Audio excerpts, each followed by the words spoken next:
Салтанат Бешинова деген колдонуучудан суроо келген экен. Сиздерге шилтеме берейин деген сөзүңүз жакты агай дейт. Илимде даражасы бийик адамдар да шилтеме беришпейт го дейт. Ошолорго сиздин көз карашыңыз кандай агай дейт. Сизге бирөөнүн ишине автор болуп чыга келишет го, ошол тууралуу айтып атат окшойт. Ооба. Бул эмес Салтанат айымды мен аябай жакшы билем. Өтө мындай агартуу тармагында эмгек сиңирген, абдан жакшы мындай мээнеткеч биздин эжекебиз. Албетте бул көйгөй менимче Салтанат айым Кыргызстанда ушундай көйгөй да. Дүйнөлүк алкакта эгер бирөөнүн идеясына шилтеме бербей, анын идеясын колдонгон болсок, анда катуу жазалоо болот. Бул атайын академиялык чынчылдык деген маселе эреже бар. Өтө темирдей эреже бар. Ушуну бузгандыкка барабар да. Демек мен калп эле бирөөнүн идеясын уурдап алып туруп колдонуп аткандай болуп калам да. Эгер шилтеме бербей, ошол эле Сухомлинский, Макаренко кайсы тармак боюнча эгер шилтеме бербей эле мен баарын эле мен билем деген болсомчу, анда мен ушул текеберлик болот биринчи жагынан.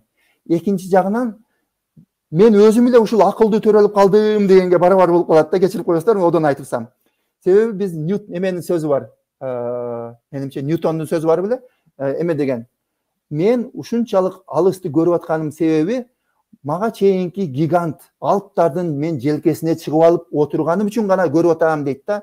Ошондуктан биздин ушул жерде бүгүнкү сүйлөшүп атканыбыз, көп нерселер жөнүндө акылдуу сөздөрдү айтып атканыбыз, биз жөндөн ушинтип жаралып калбайбыз да. Биз дагы авторлордун, бизге чейинки авторлордун өзүбүздүн мугалимдерибизден үйрөндүк. Аларга дагы айтып жүрүшүбүз керек дайыма, мугалимдерибизге ыраазычылыкты билдирип.